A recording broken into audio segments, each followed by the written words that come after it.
말라기 3장 7절에서 12절까지 말씀 한 절씩 교독합니다. 만군의 여호와가 이르노라. 너희 조상들의 날로부터 너희가 나의 규례를 떠나 지키지 아니하였도다. 그런즉 내게로 돌아오라. 그리하면 나도 너희에게 돌아가리라 하였더니 너희가 이르기를 우리가 어떻게 하여야 돌아가리까 하는도다.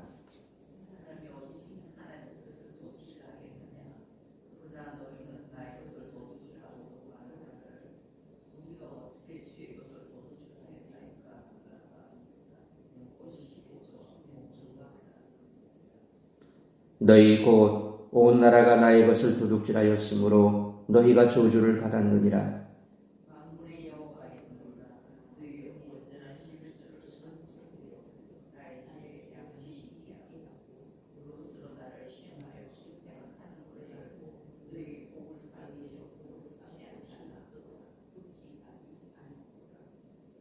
만군의 여호와가 이르노라. 내가 너희를 위하여 메뚜기를 금하여 너희 토지 소산을 먹어 없애지 못하게 하며 너희 밭에 포도나무 열매가 기한전에 떨어지지 않게 하리니 너희 땅이 아름다워짐으로 모든 이방인들이 너희를 복되다 하리라. 만군의 여호와의 말이니라. 아멘. 구약에서 하나님이 인간을 시험하신다는 사상은 흔하지만 인간이 하나님을 시험한다는 사상은 드뭅니다. 이사야 7장 11절로 12절 말씀을 보면 하나님은 아하스에게 표징을 구하라고 하셨습니다. 그리고 사사기 6장 36절로 40절 말씀을 보면 기드온은 양털을 통해 표징을 구했습니다. 뿐만 아니라 출애굽기 4장 1절로 9절 말씀처럼 하나님은 모세에게 표징을 주셔서 그와 백성들의 믿음을 증가시켜 주셨습니다. 열왕기상 18장 22절로 39절 말씀을 보면 하늘에서 불을 내리심으로 엘리야의 기도에 응답하셨습니다. 이것들은 모두 보기 드문 특별한 상황이었습니다. 말라기서의 말씀은 회의와 무관심 시대에 신앙의 불을 다시 붙이려 하신 하나님의 특별한 은총으로 이해되어야 합니다. 이 말씀은 11조를 드리는 모든 사람에게 물질적인 방법으로 축복해 주시겠다는 공개적인 약속으로만 해석해서는 안 된다는 것입니다. 우리는 하나님의 선하심을 이용해서는 안 됩니다. 우리의 마음이 올바르지 못할 때 하나님을 시험하는 것은 위험한 일입니다. 하나님은 11조를 드리지 않는 것을 가리켜 하나님의 것을 도둑질한 것이라고 하셨습니다. 유다 백성들은 11조와 헌물을 드리지 않은 것을 하나님의 것을 훔친 것으로 생각하지 않았을 것입니다. 그것은 오늘날도 마찬가지입니다. 교인들이 교회에 대한 의무를 소홀히 하는 것은 교회의 힘을 엄청나게 약화시키는 수치스러운 일입니다. 공개적인 예배를 소홀히 하고 교회 활동과 사명을 세상에 실현시키지 못하고 헌물을 인색하게 드리고 개인의 관심과 충성심이 부족한 것, 이 모두가 성도가 하나님께 마땅히 드려야 하는 영광을 훔치는 것이 되는 것입니다. 오늘 보면 10절로 12절 말씀처럼 하나님은 당신의 경외심을 잃은 백성들에게 당신을 시험해 보라고 도전하셔야 했습니다. 이렇게 해서 그들을 당신의 품으로 이끄시려는 하나님의 자비하신 사랑, 그 사랑하셨던 백성들에게 배척하고 멸시당하셨 그 하나님의 순환을 우리는 떠올려야 한다는 것입니다. 그러므로 창세기부터 말라기까지 구약 성경은 이렇게 온통 하나님의 순환에 관한 기록임을 우리는 잊지 말아야 할 것입니다. 학개와 스가랴의 메시지를 듣고 성전을 완공했을 때만 해도 유대인들은 기뻐하면서 그 성전에서 제사를 드리며 하나님을 섬겼습니다. 그러나 시간이 흐르면서 성전과 제사를 유지하고 하나님을 섬기는 신앙적 열정은 서서히 쓰러져 갔습니다. 말라기 선지자는 이런 모습을 질타하고 있습니다. 따라서 이와 같은 오늘 본문의 말씀을 통해 우리들이 깨달아야 할 것은 첫째로 7절로 9절 말씀처럼 삶이 곤고해질 때는 하나님께로 돌아가야 한다는 것입니다.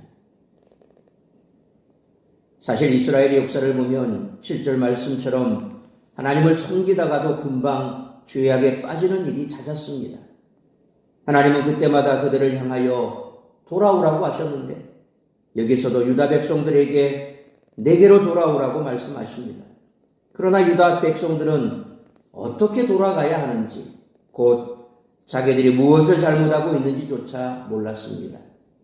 하나님은 그들의 잘못이 무엇인지 알려주시기 위해 8절 말씀처럼 어찌 나를 약탈하느냐라고 물으십니다.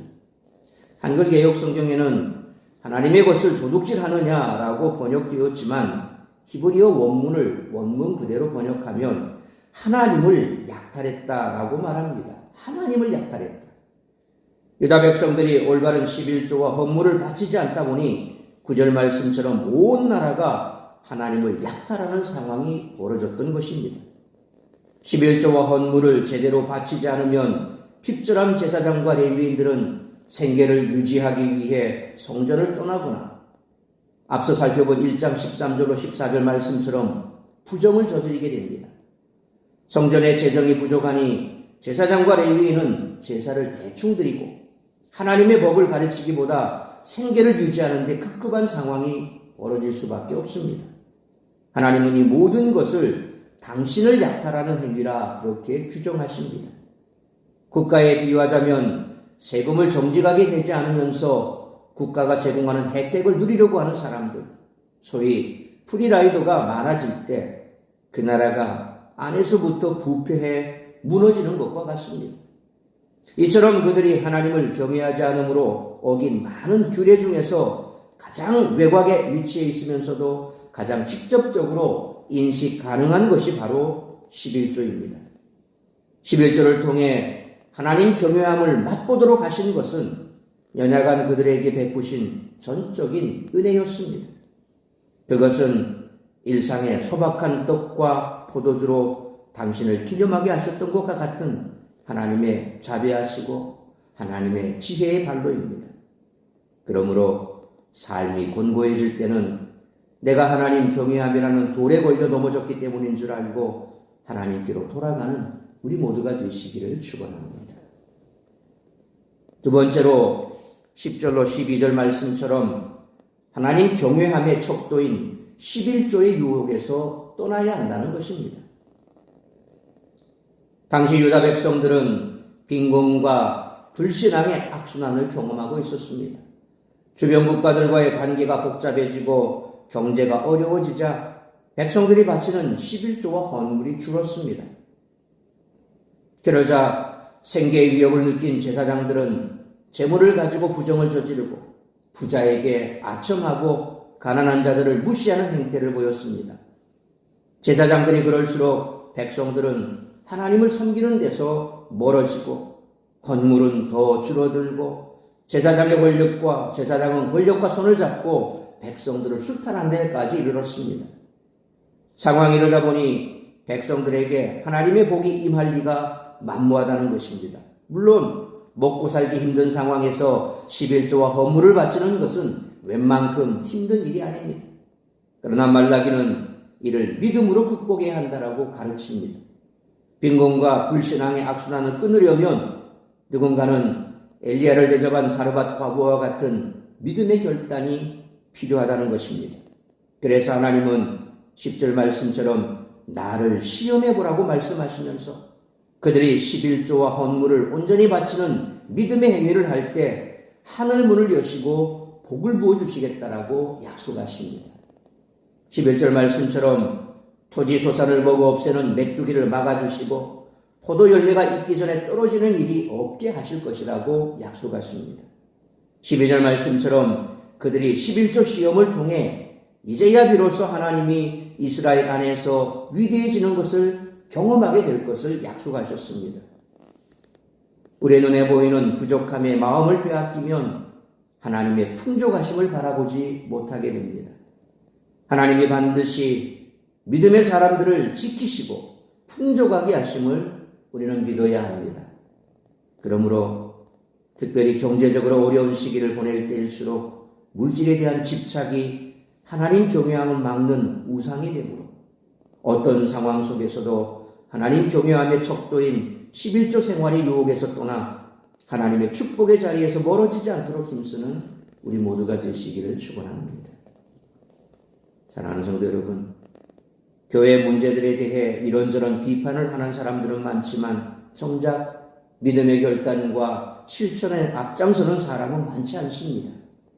교회의 영광이 온전히 회복되고 모든 아픔이 치유될 수 있기 위해서는 그저 부담 없이 신앙생활하는 상태에서 벗어나기로 결단하고 우리 삶의 전부를 하나님께 드리는 헌신적인 태도가 있어야 할 줄 믿습니다. 그러므로 삶이 공고해질 때는 내가 하나님 경외함이라는 돌에 걸려 넘어졌기 때문인 줄 알고 하나님께로 돌아가야 하며 하나님 경외함의 척도인 11조 생활의 유혹에서 떠나 하나님의 축복의 자리에서 멀어지지 않도록 힘쓰는 우리 모두가 되시기를 주님의 이름으로 축원합니다. 기도하겠습니다. 거룩하신 아버지 하나님, 은혜와 사랑을 감사합니다. 오늘도 이 새벽을 깨워 말씀으로 예배로 하루를 시작하게 하시니 감사합니다. 오늘 주신 말씀처럼 우리가 이 땅을 살아가면서 참 많은 유혹을 받습니다. 우리의 삶이 편하고 또 풍족하고 뭔가 뜻대로 될 때에는 오히려 그것이 우리의 신앙 때문인 줄 알고 착각합니다. 내가 믿음 생활 잘하고 있기 때문에 그래서 내 삶이 이렇게 평안하고 내 삶에 윤택함이 있다고 그렇게 착각합니다. 우리가 어떤 상황에 처하든 그것은 하나님의 은혜입니다. 하나님이 내게 베푸신 은혜인 줄 알고 더 겸손하게 하나님 앞에 더 가까이 나아가 하나님을 더 잘 섬기는 삶을 살아간다면 우리의 삶에는 하나님이 베푸신 더 큰 축복이 넘쳐나게 될 줄 믿습니다.